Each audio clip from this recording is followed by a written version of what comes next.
नमस्कार दोस्तों, आपका बहुत बहुत स्वागत है हमारे YouTube चैनल पे। आज हम लोग सुनेंगे संतों की परिभाषा। मैं एक बार कुंभ मेले में प्रयागराज में गया हुआ था।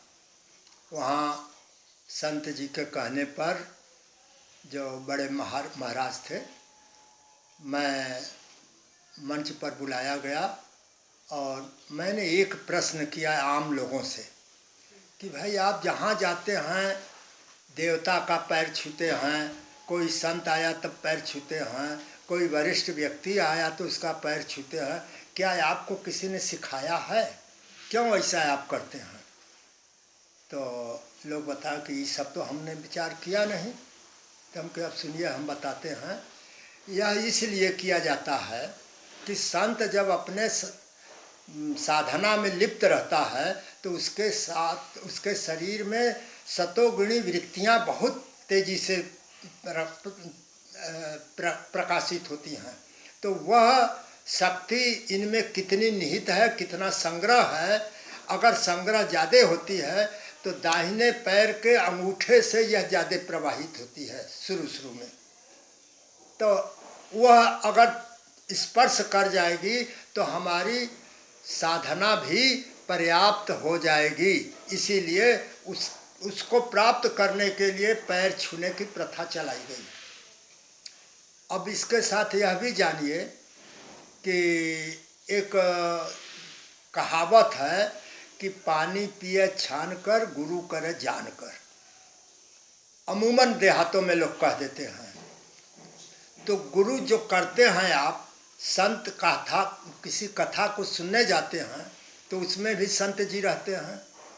तो जिसके स्पर्श से रोमांच हो जाए, रोए खड़े हो जाएं, तो समझिए कि इनमें साधना अत्यधिक है। साधना जब तक नहीं होगा तो यह ऐसा स्थिति नहीं बन पाती। रामायण में भी आया है कि काकभूषुंडी जी के आश्रम में जब गरुड़ जी गए हैं तो उनके सारे तर्क वितर्क नष्ट हो गए और वो कहे कि जिसलिए आया था सब प्राप्त हो गया, लेकिन मुझे अब राम कथा सुनाइए। तो दूसरा है कि संत को स्पर्श करने पर करंट, बैटरी का करंट या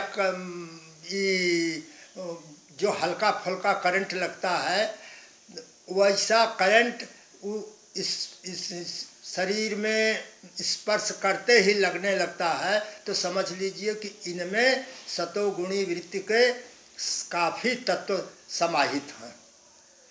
अब एक शब्द आता है संतों में उच्च कोटि, हमारे समझ से भाई दुनिया में चाहे जो जैसा करता हो, एक शब्द है सबसे उच्च के जो संत होते हैं वह अवधूत, 4 अक्षरों से युक्त है। अवधूत, इसी शरीर से ही वे परमात्मा के स्वरूप माने जाते हैं। तो इसमें 4 अक्षर हैं, इनके गुण जान लीजिए तब आपको समझ में आ जाएगा कि इतना गुणधारी जो व्यक्ति हो वह उच्च कोटि का संत होता है। पहला अक्षर है आशा पास विनुर्मुक्ता आदि मध्यांत निर्मल आनंदे वर्तते नित्यम अकारम तस्य लक्षणम। अक्षर पहला है। इसके क्या गुण है? जो आशा रूपी बंधन से मुक्त हो, भोजन नहीं, भोजन की आशा उनको नहीं है, किसी से द्रव्य की आशा नहीं है, वो कुछ नहीं चाहते, अपने अंतर्मुखी विचारों में ही हमेशा मग्न रहते हैं और परमात्मा तत्व का चिंतन करते हैं। दूसरा अक्षर है व से वासना वर्जिताय न वक्तव्यम निरामय वर्तमाने सुवर्ते तु बकारम तस्य लक्षणम। वासना, शरीर में किसी प्रकार की वासना न हो, किसी प्रकार का नशा पत्ती या कुछ ही कि चाय पी लें तब कथा कहेंगे, कुछ नहीं, उनको कुछ चाहिए ही नहीं। कोई पूछता तो कहा नहीं, कोई ज़रूरत नहीं है। तो वह शब्द का, और वह आखिरी गुण क्या है इसमें कि वर्तमान में ही वो सदैव निमग्न रहते हैं। जो वर्तमान है, भूत भविष्य का चिंतन वो नहीं करते। तो यह गुण आ जाना ब अक्षर का द्योतक है। तो वो पहला उन्हें मिला, अ के स्वामी हुए, अ अक्षर के स्वामी हुए, दूसरा ब अक्षर के स्वामी हुए। अब तीसरा है धू। धूल धूसर गात्राणि धूत चित्त निरामय धारणा धूत धूल धूसर गात्राणि धूत चित्त निरामय धारणा ध्यान विनुर्मुक्ता धूकारम तस्य लक्षणम। यह तीसरा लक्षण है धू का, कि स्नान किए हैं कि नहीं, हम बैठे हैं तो बिस्तर है नीचे कि नहीं, वो चाहे जैसे हो वो हमेशा अंतर्मुखी रहते हैं, उनको बाहर का कोई बोधय नहीं रहता। तो यह उच्च कोटि की उनकी स्थिति बन जाती है। और हमेशा चिंतन परमात्म तत्व का होता है। धूल धूसर गात्राणि धूत चित्त निरामय धारणा ध्यान विनिर्मुक्ता धूकारम तस्य लक्षणम। तो ये 3 अक्षर मिला, अवधू।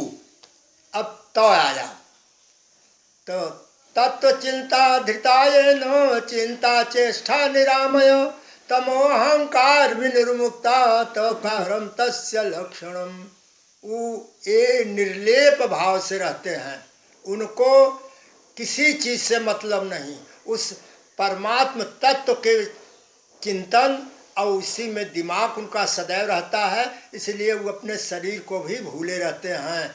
तो ये चारों गुण अवधूत से बना वह व्यक्ति है, वह इस शरीर से ही परमात्मा के स्वरूप में है, इसलिए उसकी इज्जत की जाती है। हर संत अवधूत की इज्जत करते हैं, इनकी प्रशंसा की जाती है। यह संसार के अति उत्तम व्यक्तियों में माने जाते हैं।